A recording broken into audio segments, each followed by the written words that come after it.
Hey guys, it's Liz from blueandhazel.com and welcome to my homeschool YouTube channel. Today I want to share with you what our system looks like for organizing books from Ambleside Online for each of the different grades. So this is our very first year kind of switching over to Charlotte Mason Homeschool. We are using more or less the book list that is listed on Ambleside Online, and each of the kids has their own book list for each year. I quickly realized, wow, I need some kind of organizational system because this is just a lot of books. So one of the used book packages that I got in the mail actually had this system on there, and I am just copying this from somebody else. I don't know who, but it was genius and it made sense to me, and so I'm gonna go ahead and do it again. I went ahead and bought these dot stickers on Amazon, and I'm labeling all of the books with 2 dot stickers on each one, same color, so 1 per year. So maybe this would be 1 year, purple would be another year, pink would be another year, yellow another, orange, you get the idea. And then I put 2 dot stickers on there because 1 dot sticker is going to say which level it is. So Ambleside goes from level 1 all the way to level 12, kind of corresponding to grade levels. And then the second dot sticker in the same color, I put whether it's a free read, a history read, literature, or natural history science type book. So I went ahead and copied mine straight from this master spreadsheet. And I like to have a paper copy just so I can write on it and mark it up and stuff like that. But for actually going ahead and organizing this, which I'll show you in just a minute, this is in here. I liked to pull up the master spreadsheet on my computer because then I could organize the titles by alphabetical order and quickly find the books and know which year they were and how to label them. So I would just come over on my computer for each book title, and I would sort the titles alphabetically A to Z, find it on there, and then write it down. So for instance, if I was to get 50 famous stories retold labeled, then I would pull that up and I'd see, okay, I need to put year 1, and I would write history on the second bubble. And so what that looks like, this is our TV stand, and this is kind of my home library right now. We have another little stack in a bedroom.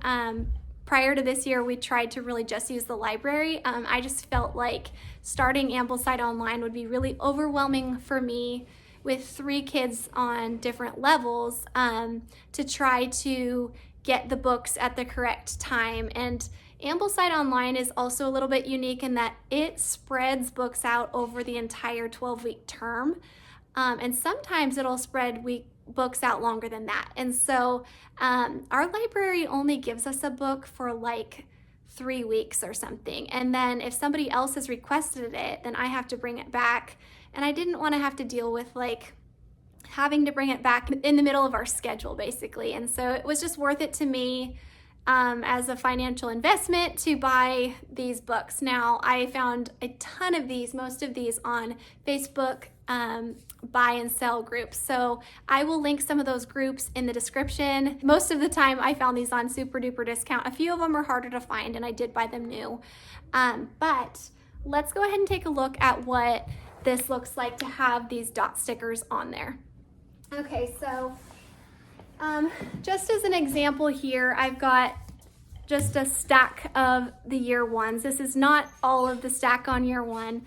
I don't even own all of the ones for year 1 quite yet. But what I did, if you can see there, is I put the year on top, and then I put the subject on the bottom. So free read, poetry, natural history, history.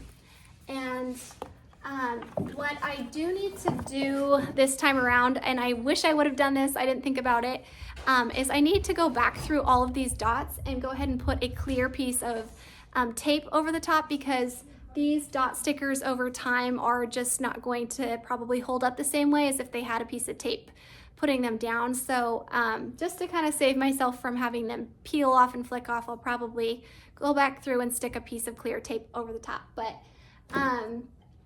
we also have some that I found from year 2, same process. I've got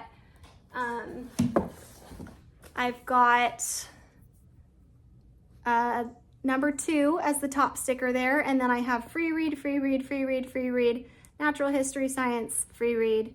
And then you'll notice here that I've got another sticker of a different color, and mainly that is because this said on the master sheet, this particular book, The 100 Dresses, said it can be year 2 or 3. And so I went ahead and put a sticker for each of the colors of the years. So red is my 2nd grade color I picked. Teal is my 3rd grade color I picked. So I just went ahead and put a sticker color for each of the years that it said you could use them for. An example here, kind of the same exact thing. This said on the master spreadsheet, year 3 or 4, year 3 or 4, year 3 or 4, 3 or 4, 3 or 4. And so you can see that is why I put a teal and an orange sticker on each of these ones here. And then we have years 5.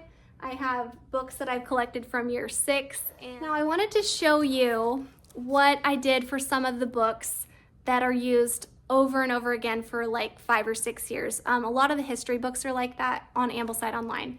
I went ahead and put a sticker color for each year that it says it could be used for on this master spreadsheet. So for instance, Trial and Triumph is used in years 1, 2, 3, 4, 5, and 6. So I went ahead and put each one of those stickers there. Elementary Geography is 1, 2, 3, and 4. And so I just kind of put a sticker for each one of those years, and if you're really good with remembering which years or which colors, you don't even have to label them, but I did because my brain just likes seeing the number there. I didn't actually label the subject title for like history and geography for some of these shared books just because I know what they are for, and sometimes the title is self-explanatory.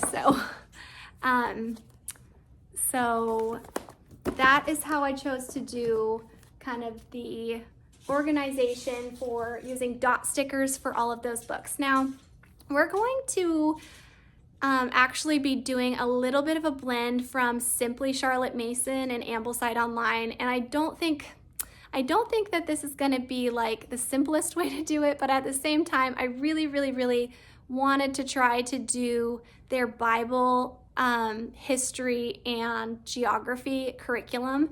And so I'm really not sure how I'm going to combine these yet. Like I said, we're first year doing this, and it might just be too hard or too much. Maybe I'll just need to pick one program or the other, but I just loved the idea of having, at least for now, trying to have history and geography and Bible together. And I love how the idea of learning about, for instance, while you're learning about that time frame in the Bible, you're also learning about that history era, say in ancient Egypt.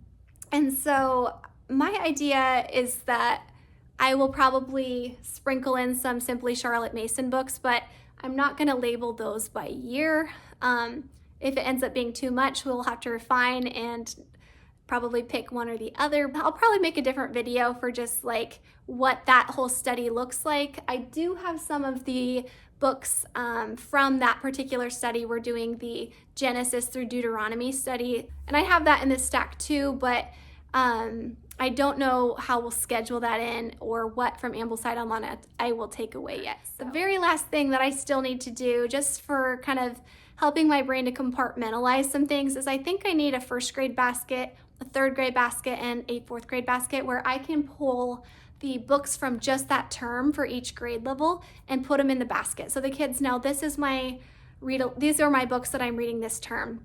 These are my books I'm reading this term, or these are the books I read with mom during this term. And so I don't think that the terms are on this master spreadsheet, but I know that they are on the weekly schedule. So if you go to amblesideonline.com, if you're using that, there's a 36-week schedule, and it will tell you which books for each year. If you search by year, you can download that schedule for that year, and it'll tell you which books for which term.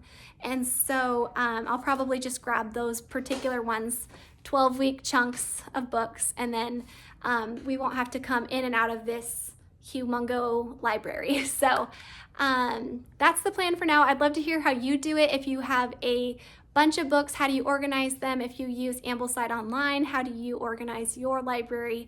What have you found helpful? Is there anything that would be great to add to this or shift around? And specifically, if anybody has actually combined Ambleside online with Simply Charlotte Mason's History Geography Bible course, I would love to hear more about how you've made that work. All right. Please give this video a thumbs up if you enjoyed it, and be sure to subscribe if you want to hear more about our journey switching over to a Charlotte Mason education.